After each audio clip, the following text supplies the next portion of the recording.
Madagascar 2 is the best movie ever made. A normie like you wouldn't be able to comprehend the tragic plot and in-depth details of how Alec fights his way through Scottish grandmas and enormous tigers to prove to his father that he is worth mating with.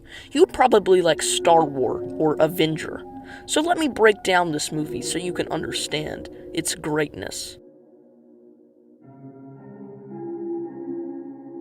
Despite being called Madagascar Escape to Africa, the entire movie takes place in Western Europe. This seems to be an oversight on the writer's part or an error in geology. This movie takes a lot of inspiration from Disney's 2007 animated classic Disney's Bambi, because an animal gets shot within the first 5 minutes.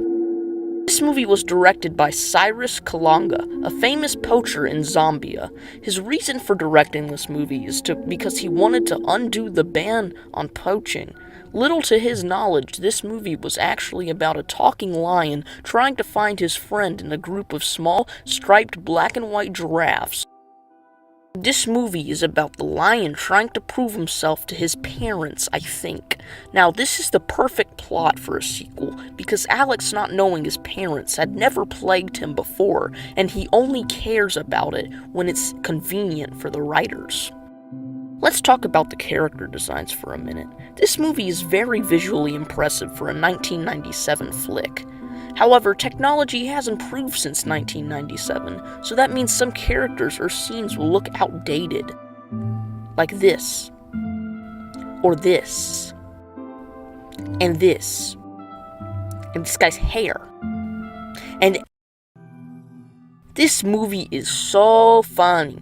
It's so funny that I was laughing the whole time. It's so funny that the penguin kissed the monkey and they're both boys. Like, come on, that's hilarious. Also, it's funny when you see Moto's butt.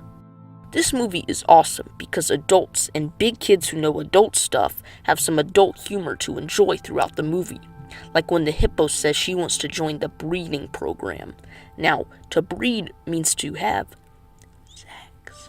So that is an inappropriate joke and so funny. This movie has a lot of awkward sequences that last way too long. Just sitting through the movie once, I noticed these sequences felt super redundant and added nothing to the movie. Here's an example.